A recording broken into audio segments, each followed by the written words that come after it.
Բարի լույս սիրելիներս։ Տեր հայր, ո՞րն է տարբերությունը ապաշխարության և զղջման։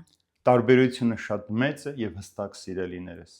Ապաշխարությունը մեր սխալ ընթացքից հրաժարվելը եւ աստվածահաճո կյանքով ապրելն է։ Իսկ զղջումը պարզապես մեր գործած սխալների, չարիքների, մեղքերի հանդեպ ցավ զգալն է, ցավելն է։ Եթե մեկը զղջում էր արած մեղքերի համար, դա դեռ չի նշանակում, որ ինքը արդեն ապաշխարել է։ Մենք Սուրբ գրքի մեջ շատ օրինակներ են տեսնում։ Օրինակի համար Փարավոնը զղջաց Մովսես եւ Աստծո հանդեպ գործած սխալների համար, բայց չապաշխարեց։ Սավուխը զղջաց, որ Աստծո օրենքները չի պահել, բայց չապաշխարեց։ Հուդան զղջաց, որ մեր Տիրոջը մատնեց, բայց չապաշխարեց։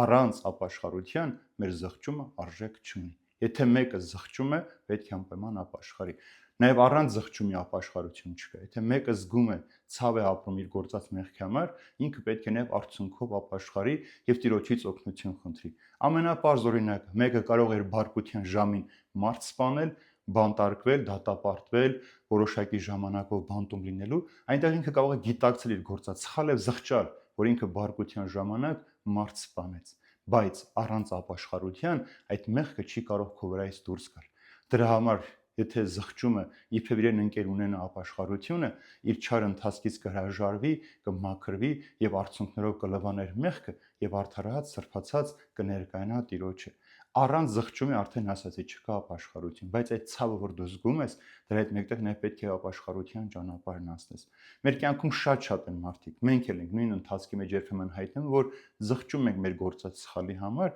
բայց հաջորդ քայլին նորից ենք այդ սխալը գործում։ Մենք ասում ենք, բայց չպետք է այս խոսքը այստեղ ասել, այս մարդուն վիրավորեի, նեղացնեի։ Զղջում ենք, բայց հաջորդ օրը նորից այդ նույն մարդուն կարող ենք նեղացնել, ցավ պատճառել եւ վիրավորել, առանց զգալու, թե մենք ինչ մեծ մեղք ենք գործում։ Դրա համար ապաշխարության համար այդ զղջումից հետո մարդը պետք է գիտակցի սխալը, հրաժարվի այդ սխալից, նոր կյանք սկսի ապաշխարության ճանապարհով, որ այլևս ինքը չպետք է վերադառնա իր հին մեղքերին։ Այն սխալներ, որ ինքը այսօր գործում էր, ապաշխարության ճանապարհով պիտի հրաժարվի այդ մեղքերից ու սխալներից եւ նոր մարդ դառնա։ Երբ որ դու հրաժարվում ես արդեն, քո զղջումը դառնում է իրական։ Ամենագեղեցիկ օրինակը Սուրբ գրքում վերված է Հուդայի պարագան, ասում է Հուդան զղջաց, որ Հիսուսին մատնեց, բայց ապաշխարություն ու դարս չունեցավ, չհավատաց, որ Տերն իրեն կների, գնաց ավելի մեծ մեղք գործեց, երբ որ ինքնասպան եղավ։ Որում զղջումը դեռ ապաշխարություն չէ։ Հանցագործներ կարող ասի կներեք,